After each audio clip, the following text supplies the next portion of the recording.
kasi alam,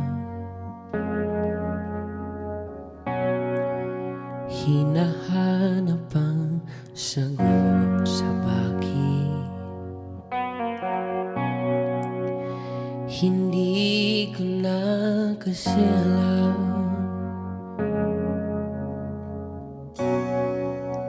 hindi ka na nakikinig, hindi ka na kinikilig.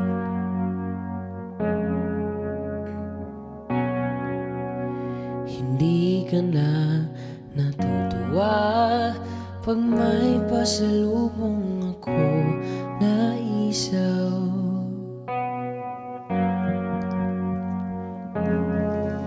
Nagbago na lahat sa'yo, nagbago na lahat, pati ang tayo.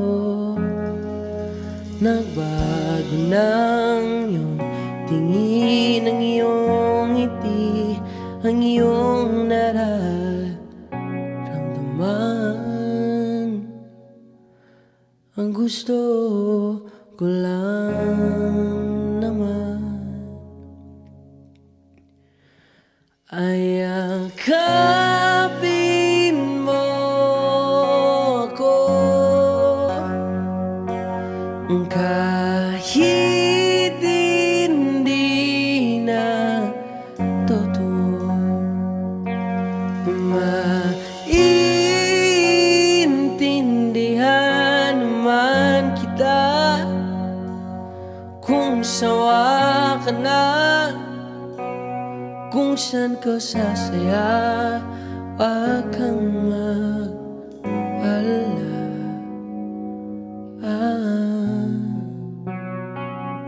huwag lang ko.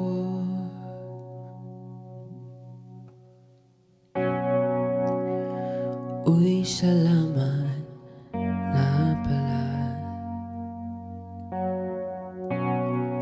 sa mga sandali natin masaya. Unti-unti na rin akong bibitaw, kahit ako na lang ang sasayaw. Malabo na lahat sa'yo, malabo na lahat, pati ang tayo. Malabo ng iyong tingin, ang iyong ngiti, ang iyong nararamdaman. Ang iniling ko lang naman ay yakapin mo ako,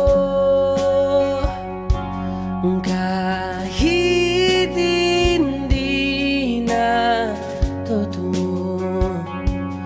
Maintindihan naman kita kung sawa ka na, dun ka na sa masaya. Huwag kang mag-alala,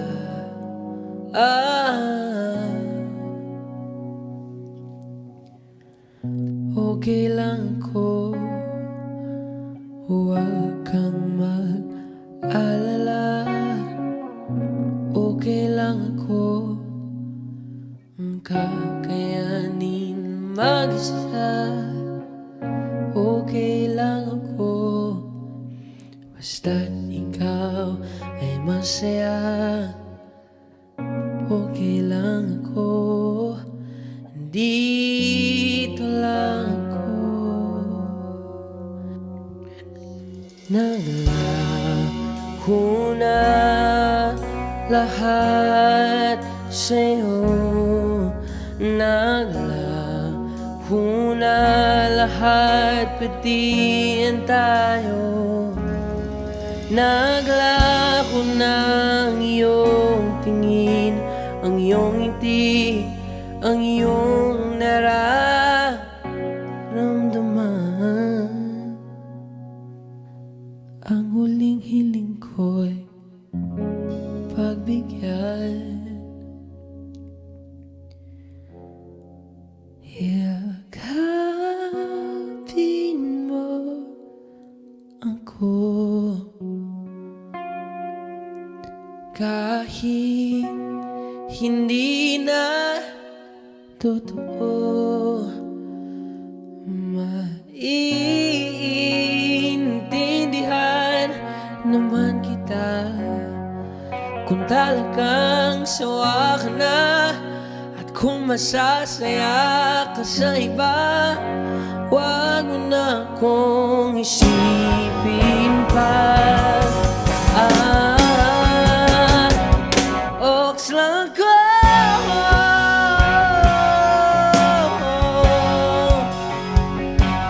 dito lang ako.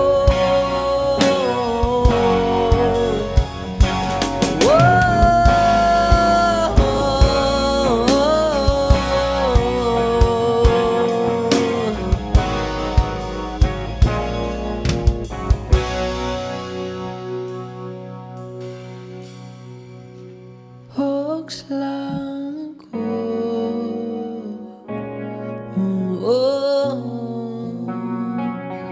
Huwag mo na akong isipin pa, kasi okay lang ako.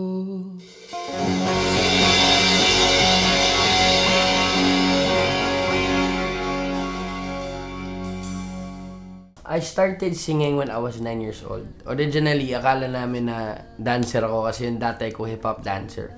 Pero na-discover ko yung singing through YouTube. Kumakanta ko ng mga karaoke stuff, mga Angels Brought Me Here, mga ganun-ganun.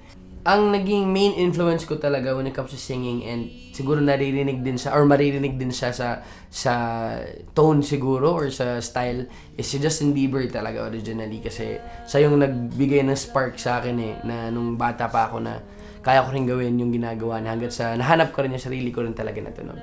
Hanggat sa pinakilala sa akin ng lolo ko, Frank Sinatra and mga classical songs. So ayun, mas sineryoso ko na yung singing noon by that time. Hindi ako nagkaroon ng formal training, pero ilang beses nang nagbalak. Ilang beses na rin akong gusto rin talaga mag-voice lessons. Ang pinaka-formal training ko nang siguro is basic piano, pero hindi ko rin siya natuloy. Pero yung mostly talaga nung ginagawa ko, yung music ko, yung style ko is talagang self-discovery din talaga.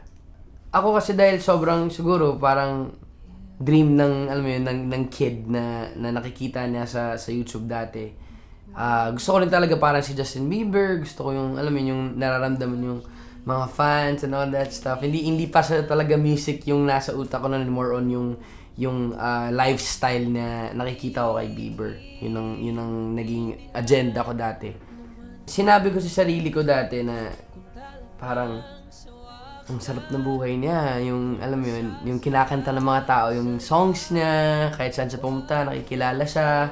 Mas, alam mo yun, may mga privileges na wala sa ibang tao na nasa kanya. Parang ganun, yung parang basic stuff lang din na nakikita ko rin kay Justin Bieber na gusto kong maabot nung bata pa ako. Pero nag-change siya in time, especially nung ako na mismo yung nag-discover ng sarili kong path sa music ko, na more on yung music itself pala yung catch dito, yung purpose sa ginagawa namin or sa ginagawa din ni Bieber na hindi ko nakita noon dati sa kanya.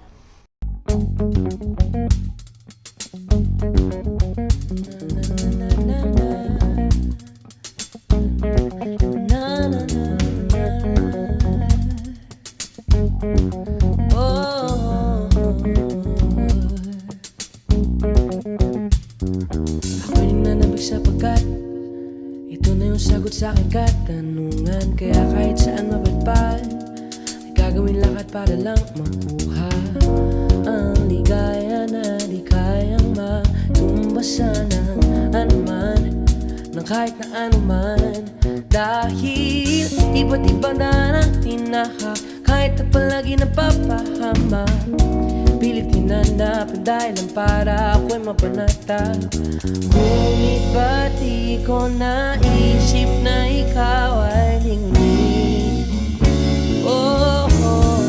Kung saan ko hinanap pa lahat na napunta, uwi ko'y kabiguan. Ilang beses na sinubukan, pero di ko makuha sa iba ang pag-ibig na ikaw lang ang natatanging mataglay. Ikaw lang ang natatanging mataglay.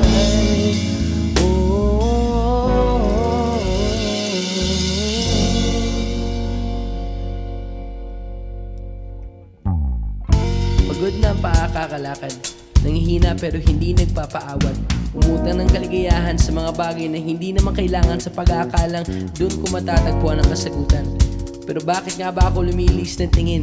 Kung yung matagal ko nang hanap ay matagal na rin palang nasa akin. Hey! Masyadong nalibang, ako ay naninlang. Hindi ko kasi naintindihan kaibahan ng gusto ko't kailangan panandilian sa pangmatagalan. Buti naisip ko na muli kitang lingunin. Oh, kung saan ko hinanap at lahat na napunta, uwi ko'y kabiguan. Ilang beses na sinubukan, pero di ko makuha sa iba ang pag-ibig na ikaw lang ang natatanging may taglay. Ikaw lang ang natatanging may taglay. Kung saan ko hinanap pa lahat ng napuntahan, uwi ko'y kabiguan. Ilang beses na sinubukan, pero di ko makuha sa iba ang pag-ibig na ikaw lang ang natatanging may taglay. Ikaw lang ang natatanging may taglay.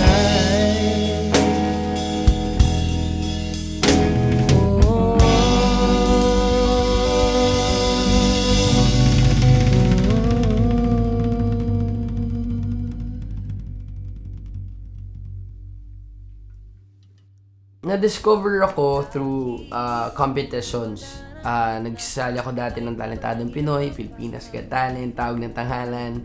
And I was also making videos sa Facebook kasi yun yung mga panahon na yun na may mga covers like Tatlong Bibe.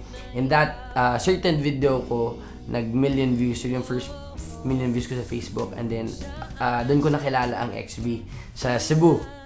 Doon kami nagkakilala. And then, yun na. First time I met them sa Cebu, of course, di ko sila ganun pakakilala nun kasi I wasn't really into the hip-hop scene before. Ang kilala ko lang yung talagang sila Kuya Looney, Abra, and yung mga nakikita ko sa YouTube and sa Flip Top.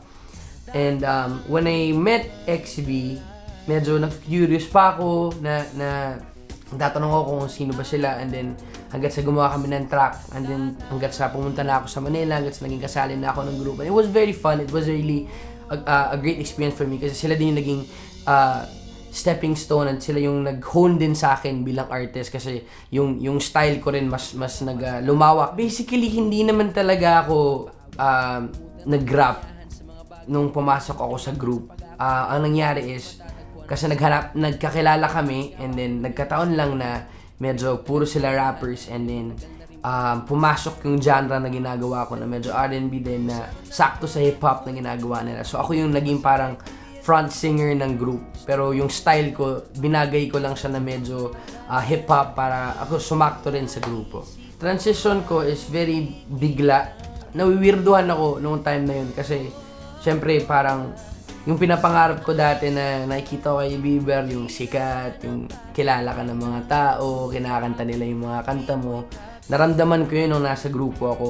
Pero, may something lang talaga na di ko maintindihan din na lacking sa time na yun. Sa akin, sa sarili ko na empty, na hindi ko na mahanap dun sa mga things na yun na binibigay nung platform ko sa XB before, na mas gusto kong hanapin sa ibang bagay siguro, or naging solusyon ko yung pag-alis, na para hanapin yung gusto ko rin talaga, or hanapin yung makaka-fulfill nung gap na naramdaman ko dun sa panahon na yun, na until ngayon, hinahanap ko pa rin.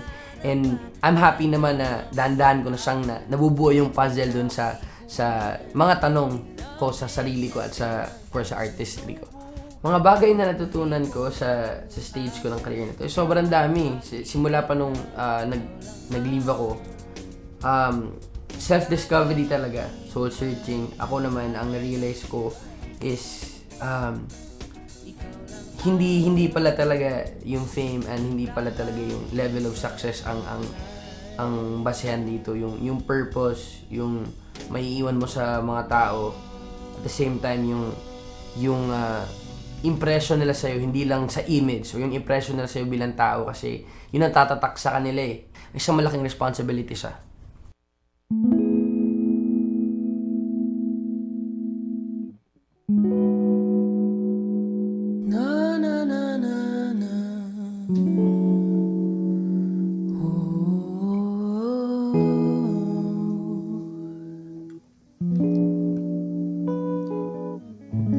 Simula sa saran hanggang na uwi sa seryosohan, ang pinag-uusapan di na namalayan, na dahan-dahan ang binubuksan ang pintuan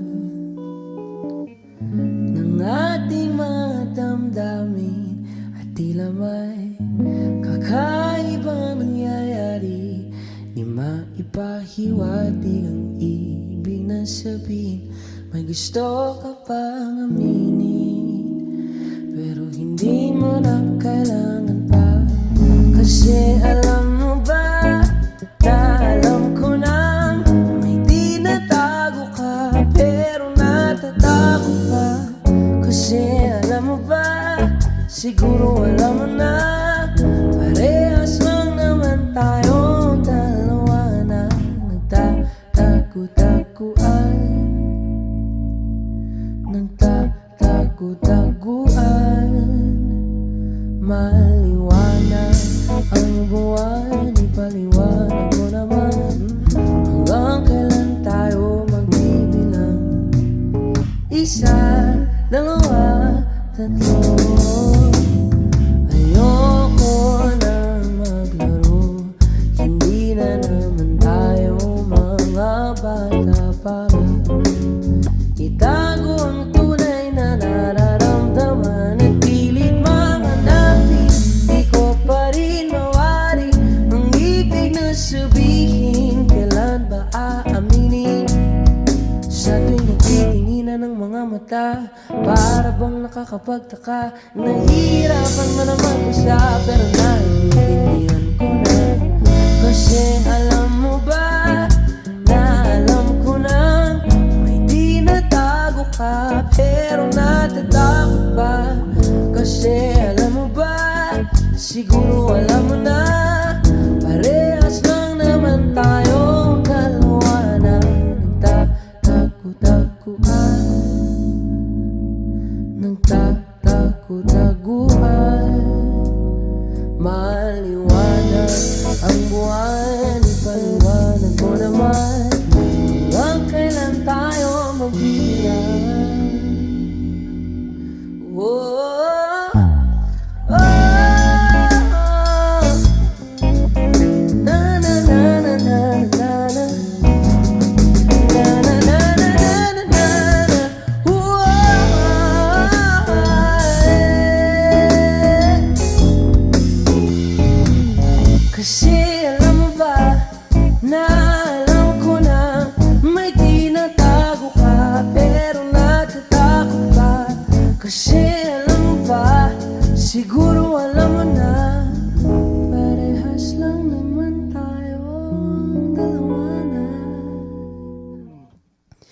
Nagtatago-taguan, nagtatago-taguan.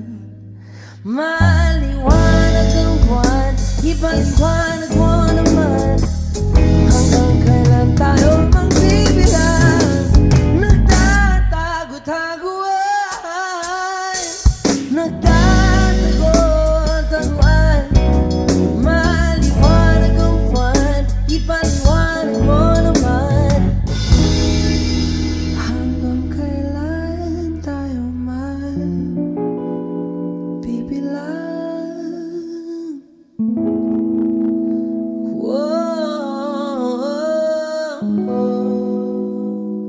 Sa ilalim ng puting ilaw, hanggang kailan tayo magbibilang?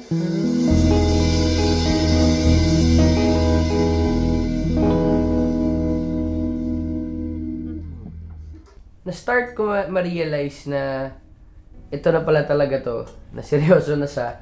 Kasi, of course, nung nasa Cebu ako, although medyo nag-make rounds na rin yung pangalan ko dahil sa mga videos ko sa Facebook, iba pa rin yung nung nasa XB ako eh. Nung after nung naglabas kami ng mga several na kanta namin.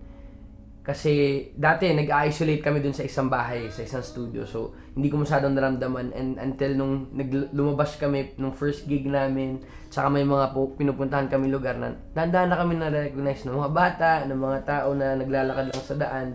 And sa akin, yung first impression ko sobrang sarap sa pakiramdam, yung nakaka-overwhelm ng sobra-sobra. At parang ang parang ang weird lang din ng feeling na parang kilala ka ng mga tao na hindi mo naman kilala. Pero alam mo na, nagkaroon na sila ng spark dahil sa mga ginagawa mo na bagay. Kaya hanggang ngayon, parang sobrang pa rin ako sobrang lutang pa rin ako pag nararamdaman ko na, or napaparealize sa akin nung mga tao or ng mga fans ko kung gaano ako ka-bless bilang tao or bilang artist dahil meron akong mga supporters na tulad nila. And nakakagulat lang talaga every time na ito pala yung sinign-upan ko na life na hanggang ngayon nagsisink in pa rin sa akin ng dahan-dahan. Ang pinaka-unforgettable ko na collab is syempre nung na-collab ko si Hari ng Tugma, Looney. Kasi high school pa lang ako, pinapakinggan ko na siya eh. And siya din yung reason kung bakit nakilala at in love ako sa hip-hop hanggat sa pumasok din ako sa mundo talaga nila nung nag-XB ako.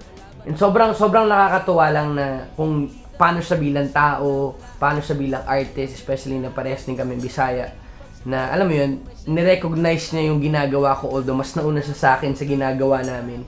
Kasi of course, matagal niya nang ginagawa yung ginagawa niya. Ako parang kakapasok ko lang. And sobrang nakakatuwa lang na may ganun palang mga tao rin talaga sa industriya na, which is, alam ko naman hindi lang si Kuya Looney, marami rin talaga, especially yung mga nakakolab ko from the past, mga kasabayan ko. And nakakatuwa lang na na makakolab yung tao na inakala mong hindi mo mangyayari na collab nung nagsisimula pa lang ako.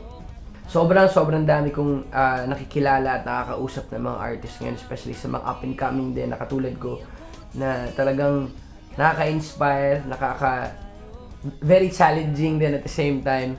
And wala pa akong certain eh, pero siguro pag binigyan tayo ng chance na makakollab sila Eve Dancel or of course makakasabayan ko rin Ben and sa mga artist din na nagsisimula pa, kasi talagang yung iba rin yung mga gems din talaga na artist na masarap i-collab is yung mga nagsisimula pa lang din na katulad ko.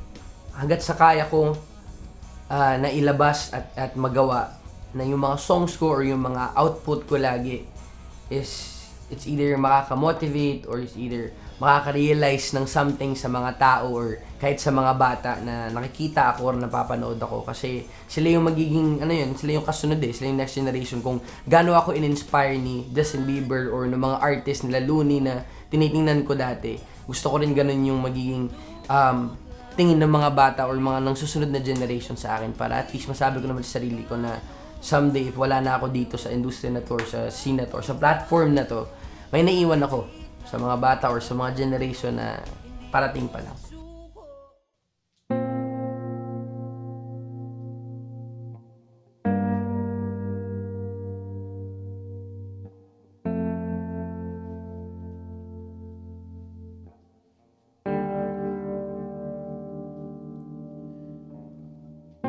Tumingin ka sa akin, may gusto lang akong linawin. Di naman makagalit, sagutin mo lang ako kung bakit may luha pa rin sa iyong mata. Lungkot ba'y hindi ko nabura? Akala ko tayo ay masaya. Ngiti mo ay tila pabili, puso mo ba'y di ko nasagip? Umaasa ka pa bang may bumalik? Huwag nang pahirapan ang mga puso, sabihin na ang totoo. Alam kong hindi ako ang hinahanap ng iyong mga yakap, sabihin na ang totoo. Alam kong hindi ako.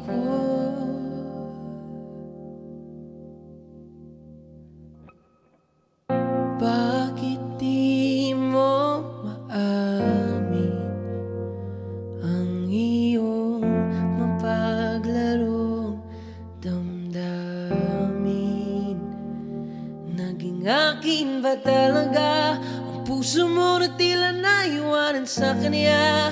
Kahit sa'kin ka, hindi ko maiwasang magtaka. Huwag nang pahirapan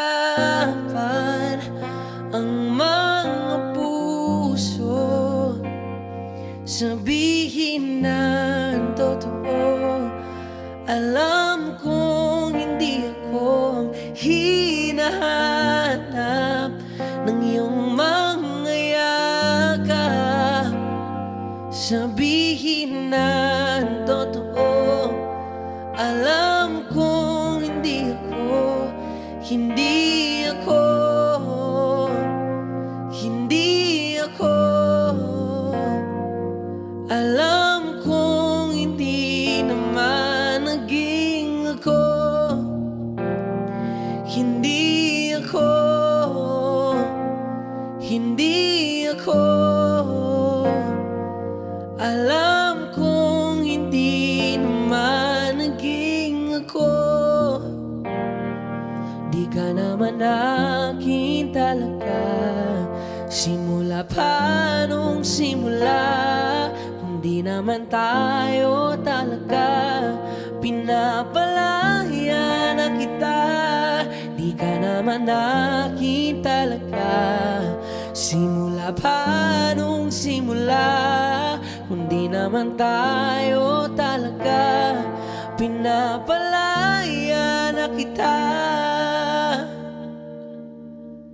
Huwag nang pahirapan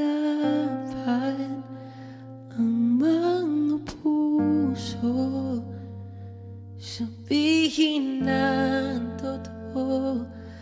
Alam kong hindi ako ang hinahanap ng iyong mga yakap, sabihin na ang totoo. Alam ko, huwag nang pahirapan ang mga puso, sabihin na ang totoo.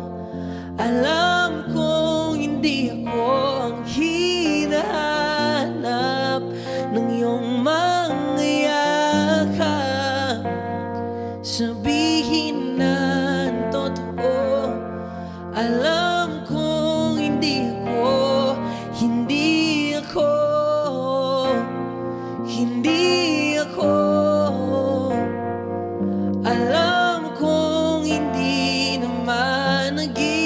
ako, hindi ako, hindi ako. Alam kong hindi naman naging ako.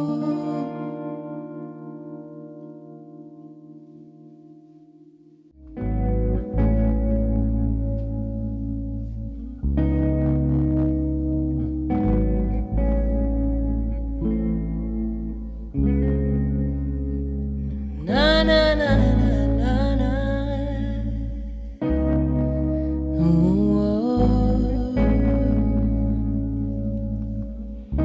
Ano mang mundo ay handa kong akitin, tuktok lang ay marating, di ako titigil.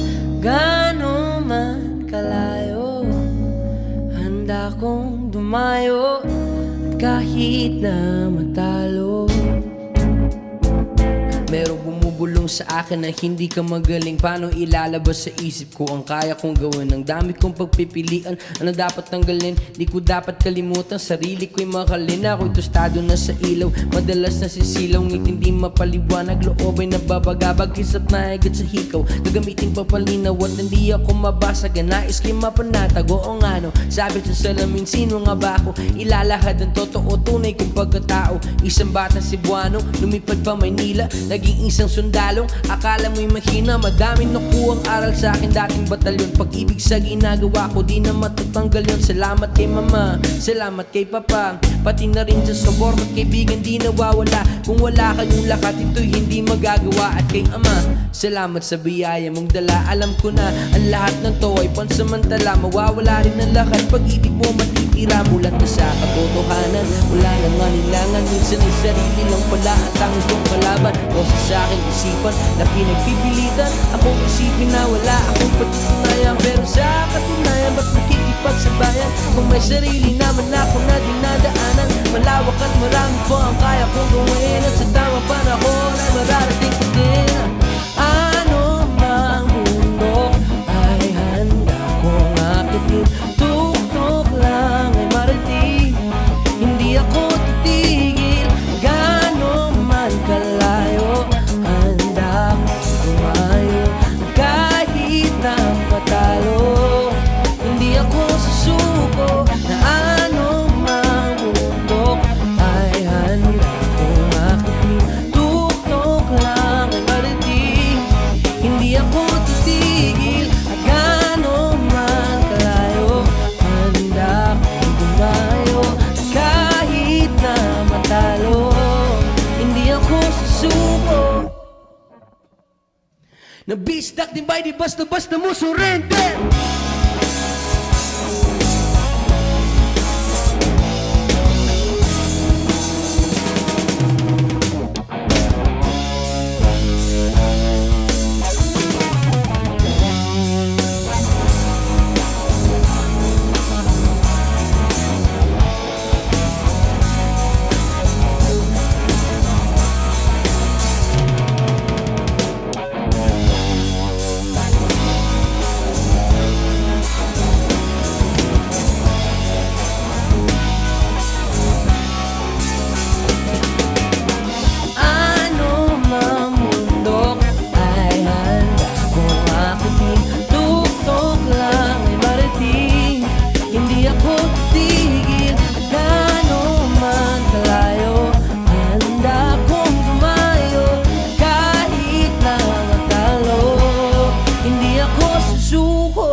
I started writing songs when I was 10 years old after being inspired by Justin Bieber. Kasi Christian, galing ako sa Born Again Christian Church. So, first song ko na sinulat is For God. And then, pinaraning ko kay La Mama hanggang sa pinperform ko sa church namin, and sobrang tuwa ng lahat na doon ko rin na-realize na, kaya ko pala talaga magsulat. And then, nung nasa high school ako, ginamit ko siya for mga mga panchichicks dati. And yung iba naman, syempre sa school namin, pag may mga kailangan na songwriting na projects, na sobrang natutuwa din yung mga teachers ko. Tapos nagpahinga ako ng konti dahil nag-focus ako sa singing nung nag-competitions ako, pero bumalik siya or mas naging mas naging flexible din siya nung nasa XB ko kasi ibang genre, ibang type of flow and style, kaya mas na lumawak yung knowledge ko at saka yung skill ko bilang songwriter. When it comes to songwriting kasi, hindi siya hindi siya yung basta-basta may lyrics ka agad sa utak mo or may tema ka agad na may isip, especially pag hindi mo dinadaanan. Ang mahirap na part doon is yung paano mo siya mabibigyan ng justice. Kasi madali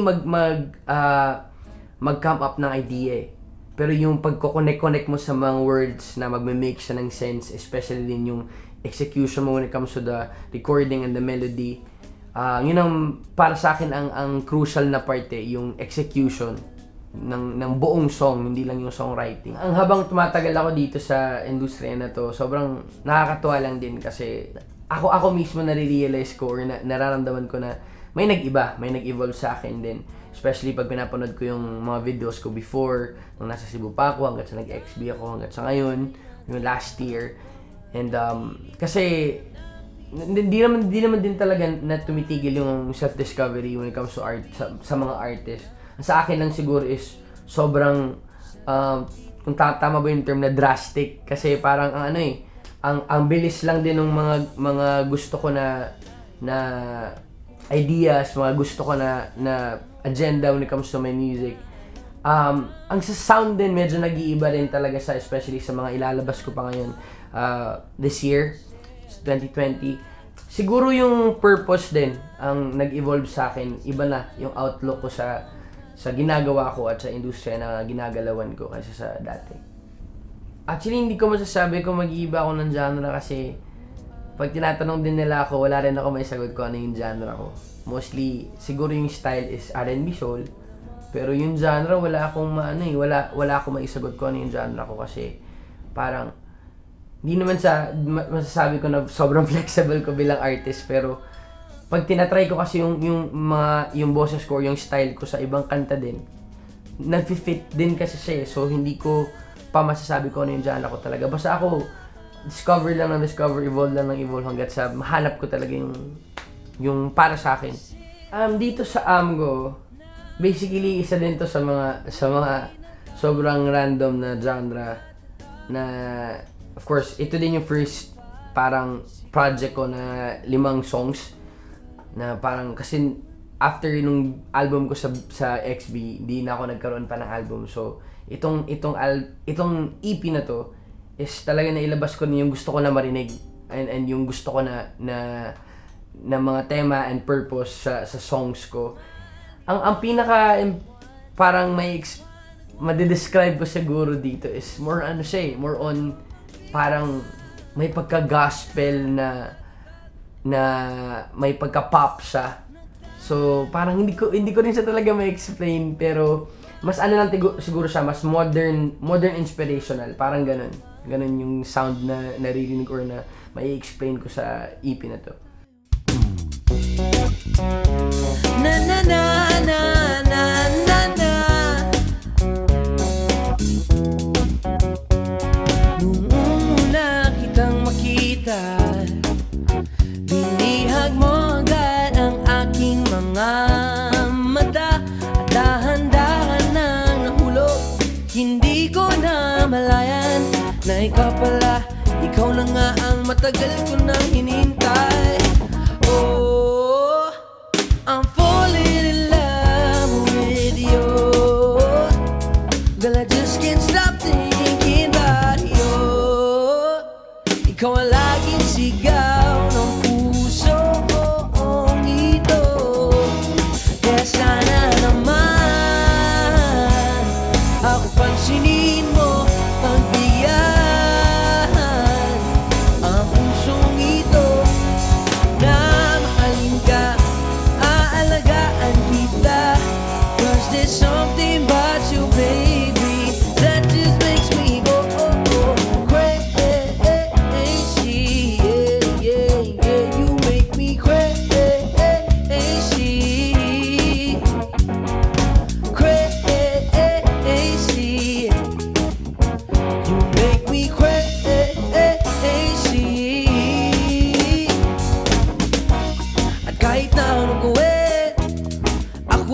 sa'yo. Kahit sinong harapin, ikaw lang ang gusto ko. Dahil gusto makasama, makayakap sa umaga. Ika'y gusto maasawa, makasama sa pagtanda. Wala na akong ibang gusto, kundi ikaw lang. Baliw sa'yo, kaya ngayon ako'y gibang na. Gusto kita na makasama hanggang sa ating pagtanda. Kaya sana naman ako'y pansinin mo, pagbigyan ang pusong ito na mahalin ka, aalagaan kita. Cause there's something about you, baby, that just makes me go crazy, yeah. You crazy,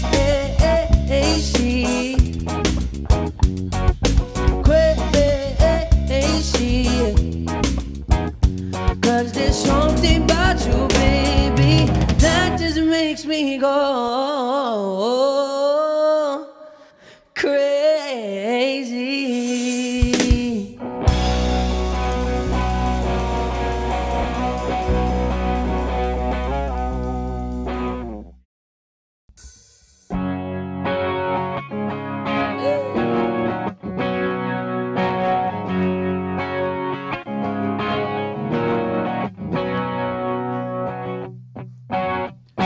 Ano bang meron? Ba't di mo ko kayang pansinin? Pangit ba ko sa iyong paningin? Ano bang meron? Natatakot ka ba na baka'y masaktan kita? Pero sindawag kang mag-alala, hindi naman ako tulad ng iba.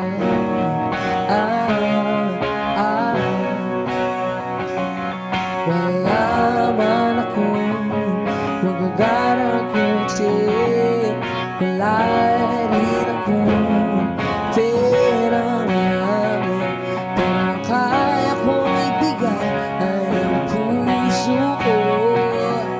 Kaya sana naman ako, pagbigyan mo na sana ako.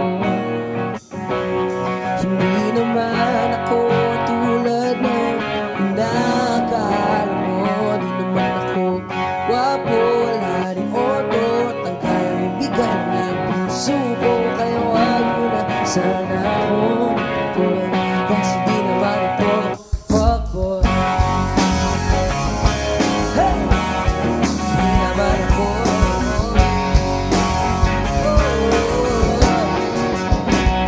alam ko na takot ka lang, at tila ba nagdadalawang isip. Di mo kailangang mangamba. Alam ko na nasaktan ka, iwala mo ay nasira na.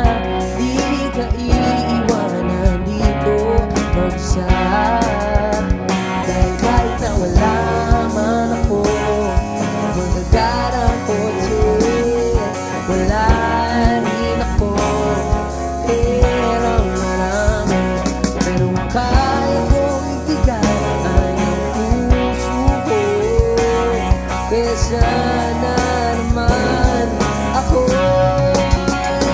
pagbigyan mo na sana ako.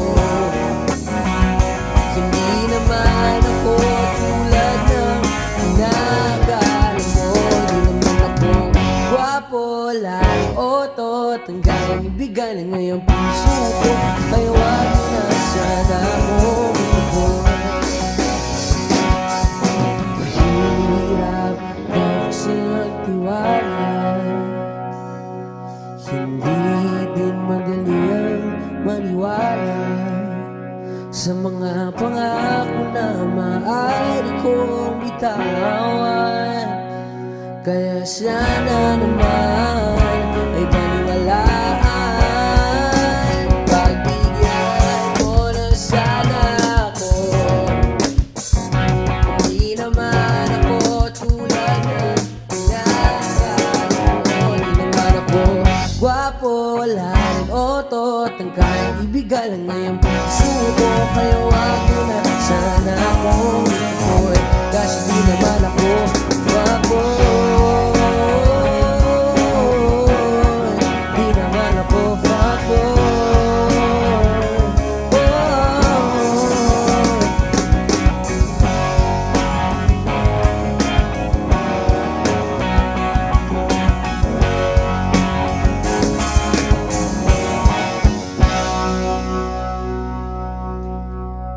Pagbigyan mo na sana ako. Hindi naman ako tulad ng inakala mo. Di naman ako gwapo, wala ring otot. Ang kayang ibigan lang ay ang puso ko. Kaya wag mo na sana kung itaboy. Kasi di naman ako fuckboy.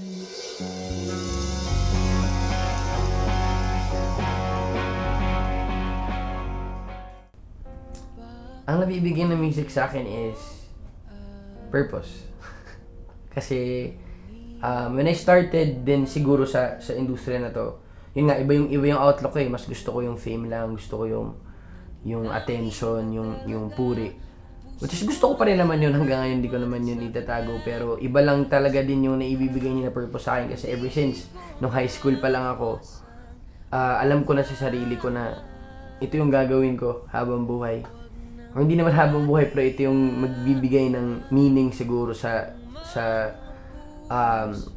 buhay ko or sa ginagawa ko.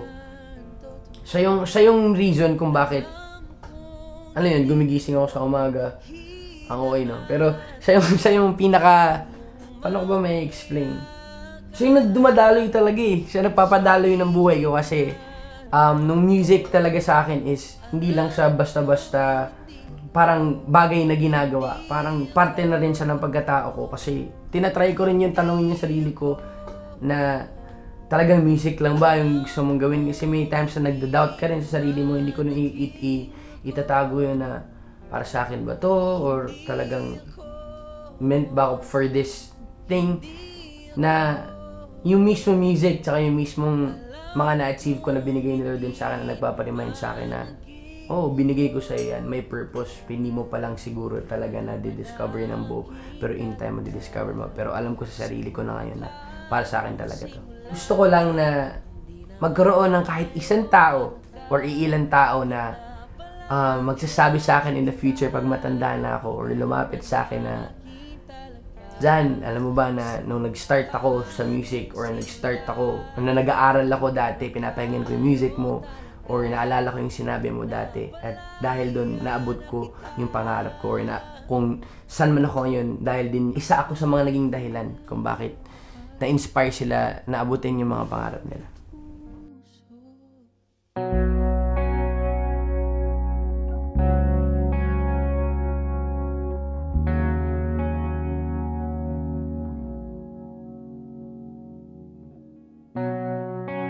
Minsan naisip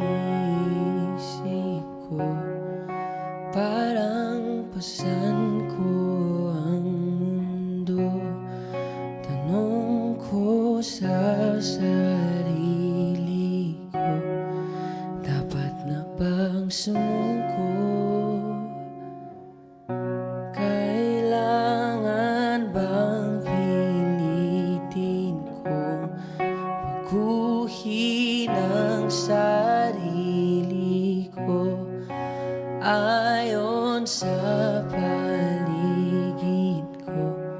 Sa isip ay gumugulo, naliligaw, napapasigaw, nais nang bumitaw, pero di ka bumitaw.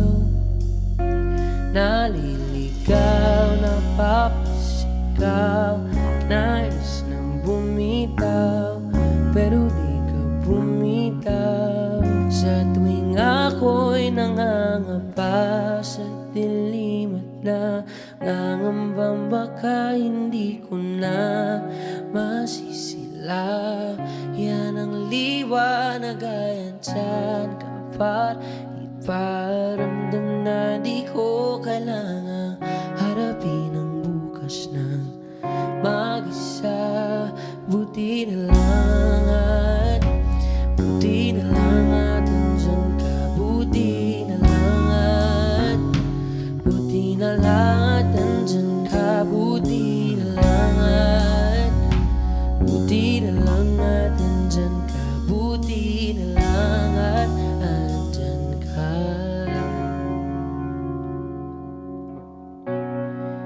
Biglaan na naisip ko nung sandaling masilip ko ang tunay na halaga ng buhay na di kayang tumbasan ng mundo.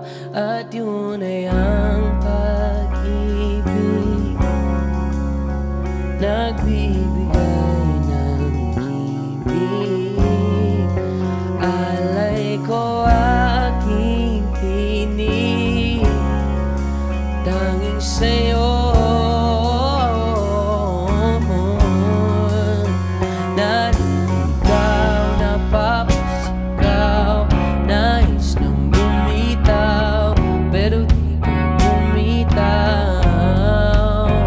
Naliligaw, napapasigaw, nais nang bumitaw, pero di ka bumitaw. Sa tuwing ako'y nangangapa sa dilim at nangangambang baka hindi ko na masisilayan ang liwanag ayan dyan kapag iparamdam na di ko kailangang harapin ang bukas ng mag-isa. Buti na lang at buti na lang at andyan ka. Buti na lang at buti na lang at andyan ka. Buti na lang at buti na lang at andyan ka. Buti na lang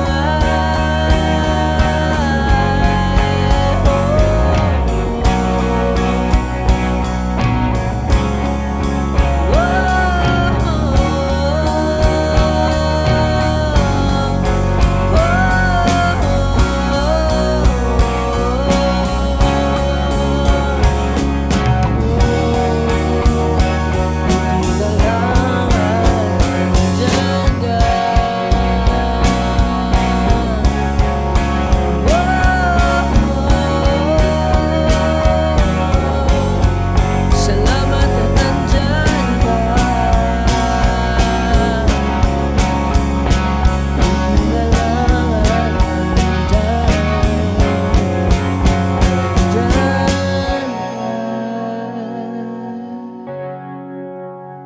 Buti na lang.